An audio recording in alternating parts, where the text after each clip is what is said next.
Le premier livre des rois, chapitre 8. Alors le roi Salomon assembla près de lui, à Jérusalem, les anciens d'Israël et tous les chefs des tribus, les chefs des familles des enfants d'Israël, pour transporter de la cité de David, qui est Sion, l'arche de l'alliance de l'Éternel. Tous les hommes d'Israël se réunirent auprès du roi Salomon au mois d'Étanim, qui est le 7e mois, pendant la fête. Lorsque tous les anciens d'Israël furent arrivés, les sacrificateurs portèrent l'arche. Ils transportèrent l'arche de l'Éternel, la tente d'assignation et tous les ustensiles sacrés qui étaient dans la tente. Ce furent les sacrificateurs et les Lévites qui les transportèrent. Le roi Salomon et toute l'assemblée d'Israël, convoqués auprès de lui, se tinrent devant l'arche. Ils sacrifièrent des brebis et des bœufs qui ne purent être ni comptés ni nombrés à cause de leur multitude.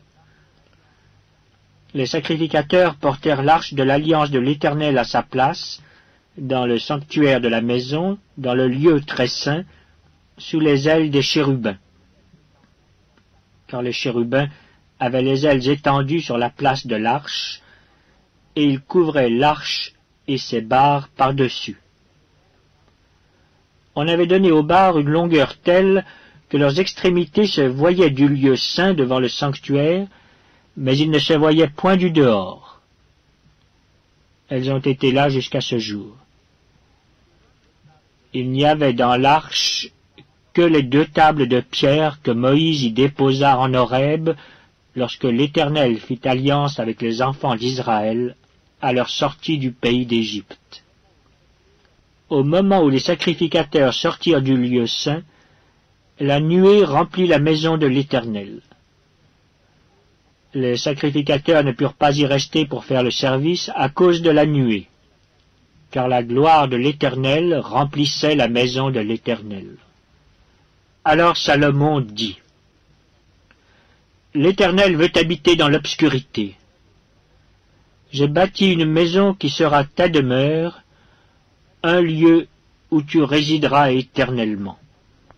Le roi tourna son visage et bénit toute l'assemblée d'Israël, et toute l'assemblée d'Israël était debout.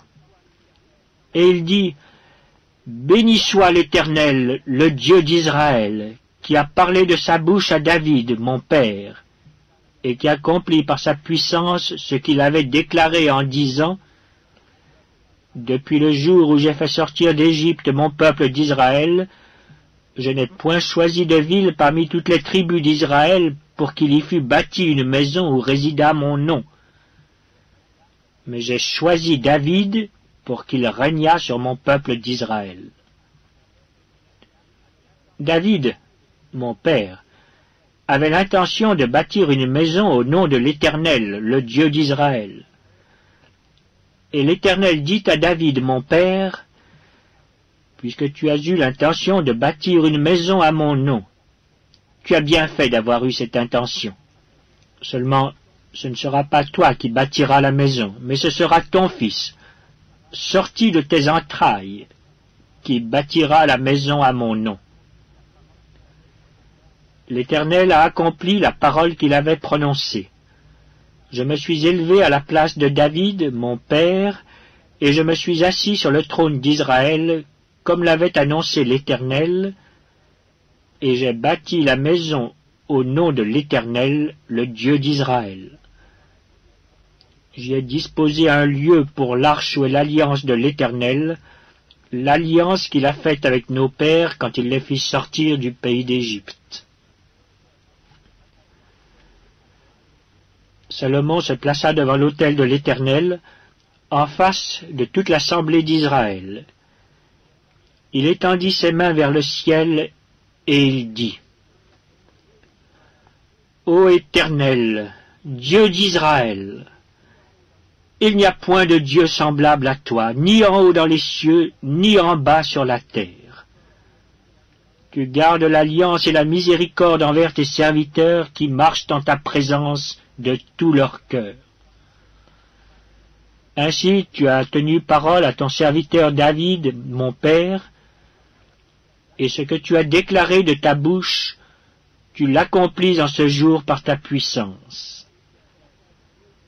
Maintenant, Éternel, Dieu d'Israël, observe la promesse que tu as faite à David, mon père, en disant « Tu ne manqueras jamais devant moi d'un successeur assis sur le trône d'Israël, pourvu que tes fils prennent garde à leur voie, et qu'ils marchent en ma présence comme tu as marché en ma présence.